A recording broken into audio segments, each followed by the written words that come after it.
नमस्कार, आप देख रहे हैं यूथ इंडिया एनटीवी और मैं हूं आपका दोस्त राजा पांडे। मनीष कश्यप के कट्टर दुश्मन या कहे तो परम दुश्मन, जिसने लगवाया मनीष कश्यप पर एनएसए, जाने वाला है जेल।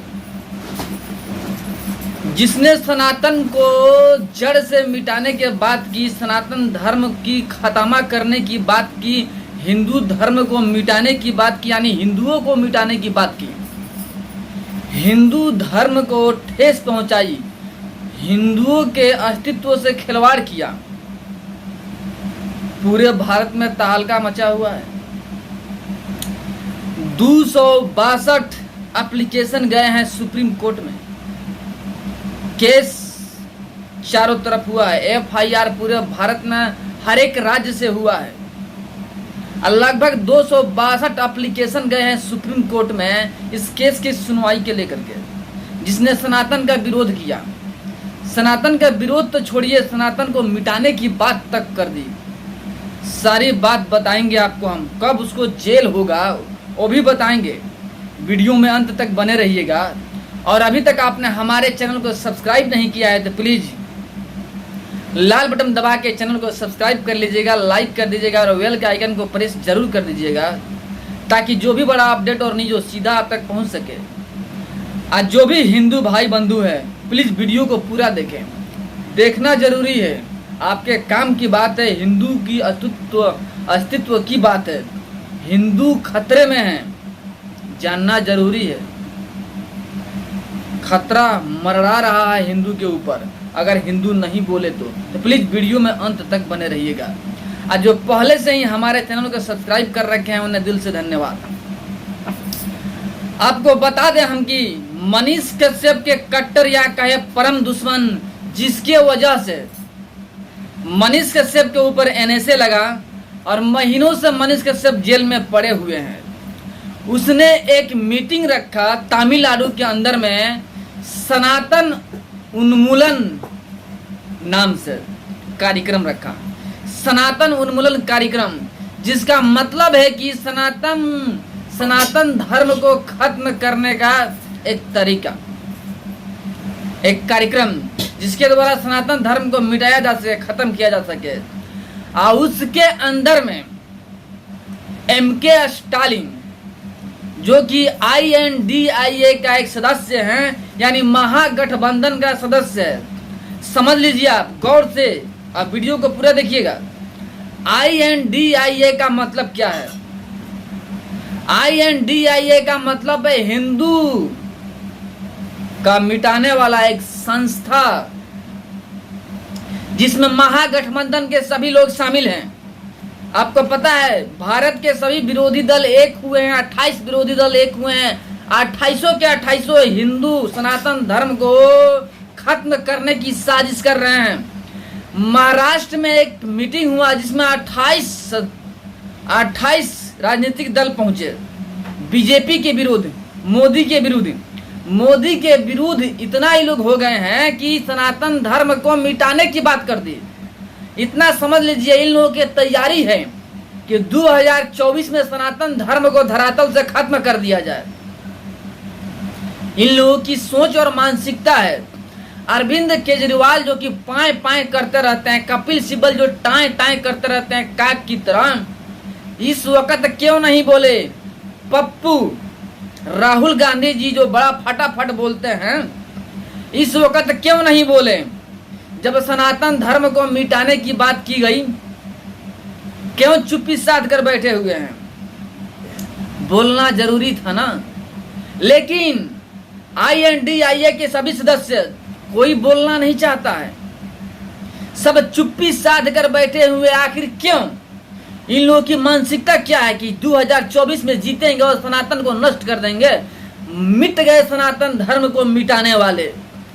पूरी इतिहास गवाह है कि विश्व का सबसे पुराना धर्म सनातन धर्म ही है, और सनातन धर्म से ही सबका कायाकल्प है।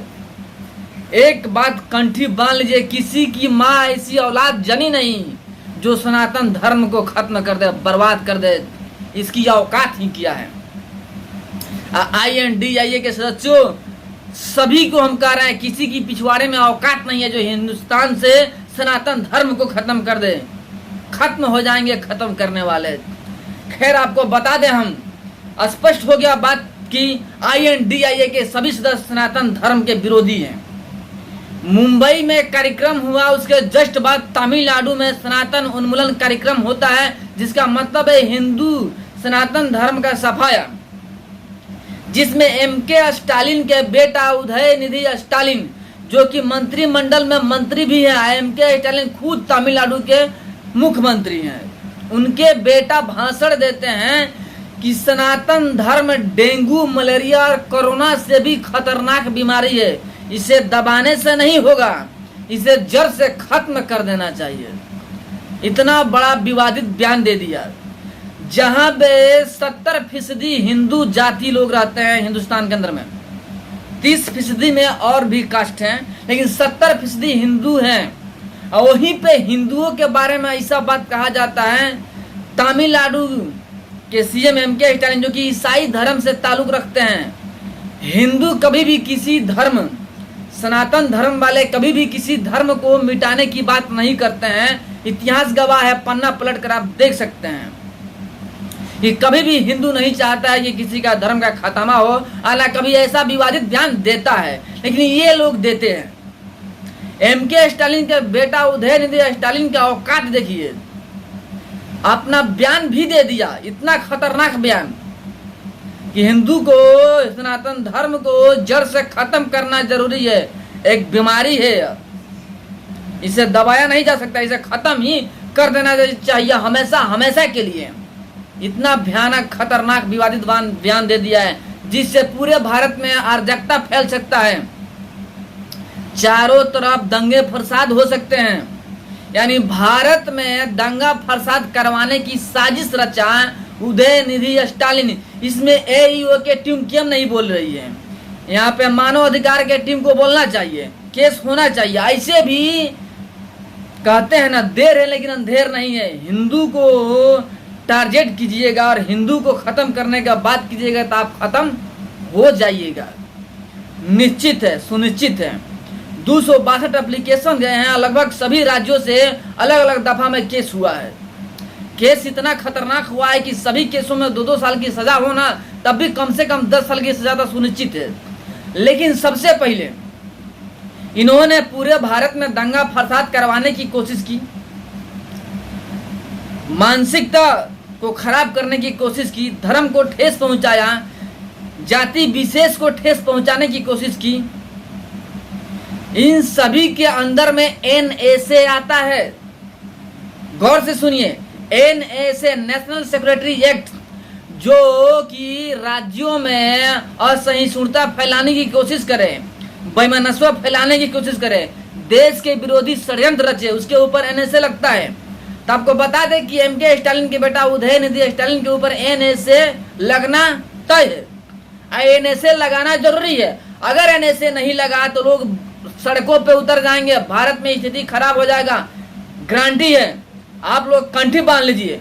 केस सुप्रीम कोर्ट में गया है, अगर सुप्रीम कोर्ट के जज साहब ने सही फैसला नहीं दिया, NSA नहीं लगाया, इसे कम से कम 20 साल की सजा नहीं दी, तो भारत में हालात खराब हो जाएगी। आप PM मोदी जी, आप सनातनी हैं, गृह मंत्री जी अमित शाह आप भी सनातनी है, रक्षा मंत्री राजनाथ सिंह आप भी सनातनी है। अगर आप लोग कठोर कदम नहीं उठाए इसके खिलाफ में, तो समझिए कि भारत में हालात खराब हो जाएगा। एक सनातन प्रधानमंत्री होते हुए भी सनातन के विरोध किसी के बोलने की औकात, धिक्कार हो जाएगा, लालच हो जाएगा आप जैसे प्रधानमंत्री को रहने पे। इसलिए प्लीज, जितना पब्लिक आप पे विश्वास करती है, उस विश्वास पे कायम रहिए। अगर राज्य सरकार, अगर MK स्टालिन अपने बेटे पर NSA नहीं लगाते हैं, तो केंद्र सरकार, PM मोदी जी आप खुद NSA लगाइए इसके ऊपर। आप पे लोग विश्वास करता है तभी आपको प्रधानमंत्री बनाया है। विश्वास पे कायम रखिए और इस पे NSA लगवाइए, क्योंकि इन्होंने संविधान का भी उल्लंघन किया है। अब पूछिए कैसे कह रहे हैं हम संविधान का उल्लंघन किया है? आप भारत के संविधान पलट के देखिए, उसमें राम और सीता की फोटो है, महाभारत की फोटो है। यानी भारत धर्म निरपेक्ष राष्ट्र है, यानी सभी धर्मों का समान अधिकार है और सबको छूट दिया गया है अपने अपने धर्म को अपने अनुसार जीने का। लेकिन यहाँ पर स्पष्ट तौर पे बताया गया है कि संविधान सनातन धर्म के द्वारा है। सनातन धर्म का विशेष दर्जा है संविधान में। अन्य किसी धर्मों का फोटो तो उसमें नहीं है, लेकिन सनातन धर्म श्री रामचंद्र और कृष्ण भगवान का फोटो है संविधान के पन्नों में, अभी फर्स्ट पृष्ठ में। यानी क्लियर बात है कि संविधान को जो नहीं मानता है वो श्री राम को नहीं मानता है, राम जी को सीता जी को नहीं मानता है, स्पष्ट तौर पे उस पर है। यानी राम सीता का उल्लंघन, सनातन धर्म का उल्लंघन, यानी कानून का उल्लंघन, कानून का विरोध, इसके ऊपर सख्त से सख्त कार्रवाई होनी चाहिए। और बार बार यही कहेंगे पीएम मोदी जी से कि आप कठोर कदम उठाइए और इसके पिता श्री एमके स्टालिन जो कि तमिलनाडु के मुख्यमंत्री हैं, जिन्होंने मनीष कश्यप पे एनएसए लगवाया बिना मतलब के, लेकिन अपने बेटे पे एनएसए लगाने पे चुप्पी साध कर बैठा है। तमिलनाडु के मुख्यमंत्री चुप्पी साध कर बैठा है, अपने बेटे पे एनएसए लगाने के बारी आया तो क्यों नहीं लगा रहा है, क्या सोच कर बैठा है? अब महागठबंधन के लोग क्यों चुप्पी साधे हुए हैं, क्यों नहीं बोल रहे हैं? जब सनातन धर्म के बारे में कोई इतना गंदा बात करेगा तो, कठोर शब्द का प्रयोग करेगा तो, सनातन धर्म का उल्लंघन हुआ है, हिंदुओं का उल्लंघन हुआ है, हिंदुओं के ठेस पहुंचाया गया है, मान सम्मान को ठेस पहुंचाने की कोशिश किया गया है, भारत में सहिष्णुता फैलाने की कोशिश किया गया है, भारत के खिलाफ, भारत के कानून के खिलाफ षड्यंत्र रचा गया है एमके स्टालिन के बेटा उदयनिधि स्टालिन के द्वारा। जल्द से जल्द इसके ऊपर कार्रवाई होनी चाहिए। एक बात बता दें आपको हम कि बहुत जल्द 14 सितंबर को, जाते जाते आपसे बता दें हम कि 14 सितंबर को सुप्रीम कोर्ट ने केस सुनवाई करने की डेट तय की है। आई एम श्योर कि 14 सितंबर को केस का फैसला आ ही जाएगा, फटाफट आएगा, क्योंकि सभी को पता है कोई छोटी मोटी बात नहीं है। सनातन धर्म यानी हिंदू धर्म को जड़ से मिटा देने वाली बात कहना कोई छोटी बात नहीं है। अगर सुप्रीम कोर्ट इसमें संज्ञान नहीं लेता है फटाफट, तो लोग सुप्रीम कोर्ट का भी विरोध करना शुरू कर देंगे और सरकार का भी विरोध करना शुरू कर देंगे। और सरकार चाहती है कि भारत में हंगामा ना हो, विरोध ना हो, तो जल्द से जल्द एक्शन ले। अगर सुप्रीम कोर्ट चाहती है ना कि कोई हंगामा ना हो, सुप्रीम कोर्ट का लोग गंदे गंदे बात से ई ना करें, संबोधित ना करें, तो प्लीज जल्द से जल्द सुनवाई कीजिए। आई एम श्योर कि सुप्रीम कोर्ट के जज साहब 14 सितंबर को सही न्याय करेंगे और स्टालिन के बेटा उदयनिधि स्टालिन को जेल में डलवाएंगे, एनएसए लगवाएंगे। 100% श्योर रहा कि उनको जेल जाना तय है उदयनिधि स्टालिन को। बाकी आप लोग समझ जाइए, हिंदू खतरे में है, हिंदू को एक होना जरूरी है। आज 24 के चुनाव में सिर्फ और सिर्फ बीजेपी को जिताना जरूरी है। हम किसी पार्टी का प्रवक्ता नहीं है और किसी पार्टी के सपोर्टर नहीं है, लेकिन देशभक्त और अपने धर्म के प्रति जागरूक रहने वाला इंसान है। उसके हिसाब से INDIA हिंदू धर्म के लिए खतरा है, हिंदू धर्म को नष्ट करने का षड्यंत्र कर रहा है, बात स्पष्ट हो चुका है। यानी हमारे लिए सिर्फ और सिर्फ बीजेपी है जो कि देश के प्रति और धर्म के प्रति जागरूक है, इसलिए हम उसी का सपोर्ट करेंगे। आप लोग भी कीजिए। बाकी आप लोग की अपनी अपनी विचार है, हमारी अपनी विचार है। आप लोग क्या सोच रखते हैं कमेंट में बताइएगा जरूर। और एमके स्टालिन के बेटा उदयनिधि स्टालिन को जेल होना चाहिए कि नहीं होना चाहिए, इसके साथ में क्या करना चाहिए वो भी बताइएगा जरूर। फिर मिलते हैं आपसे एक बड़े अपडेट और एक बड़े न्यूज के साथ में। तब तक के लिए जय हिंद।